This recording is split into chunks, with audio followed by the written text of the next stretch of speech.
तर उपांत्य फेरीमध्ये विनेशकडून पराभूत झालेल्या कुबाची कुस्तीपटू अंतिम फेरीसाठी आता पात्र ठरवली गेली आहे। उपांत्य फेरीमध्ये विनेशकडून पराभूत झालेल्या क्युबाची कुस्तीपटू आता या वेळेच्या अंतिम फेरीसाठी पात्र ठरवण्यात आली आहे।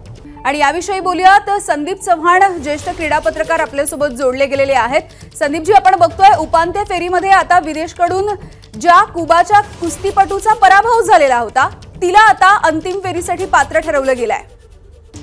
हो, नियमानुसार काल सेमीफायनल मध्ये लोपेझचा 5-0 असा पराभव विनेशने केला होता। क्युबाची खेळाडू आहे गुझमान लोपेझ। आज तिला विनेश डिस्क्वालिफाय झाल्यामुळे तिला पुढे चाल देण्यात आलेली आहे। आता फायनलचा जो मुकाबला आहे तो अमेरिकेची खेळाडू जे आहे ते हिंदो ब्रँडेड आणि गुझमान लोपेझ या दोघांमध्ये होणार आहे। आणि माहिती अशी कळते आम्हाला की काल जे खेळाडूंचं जे विलेज आहे गेम विलेज, त्या गेम विलेजमध्ये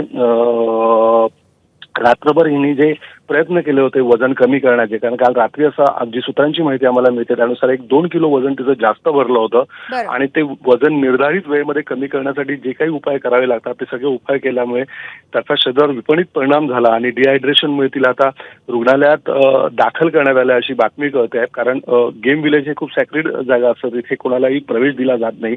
त्यामुळे ज्या काही आम्हाला माहिती मिळतात त्या सूत्रांच्या हवाल्याने मिळतात आणि आमचे जे माध्यम आहेत त्याचे त्यांच्यानुसार मिळतात, पण त्याची प्रकृती स्थिर आहे, उपचार चालू आहेत एवढं बातमी आम्हाला कळते। अगदी धन्यवाद संदीप सर, तुम्ही सविस्तरपणे याविषयीची माहिती दिलीत यासाठी। तर विनेश फोगाटची तब्येत काहीशी बिघडली आहे आणि पॅरिसमधल्या रुग्णालयामध्ये तिला दाखल करण्यात आलेलं आहे।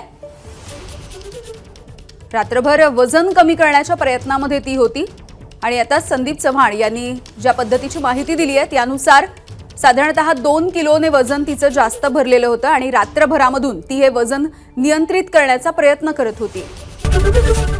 एबीपी माझा, उघडा डोळे बघा नीट।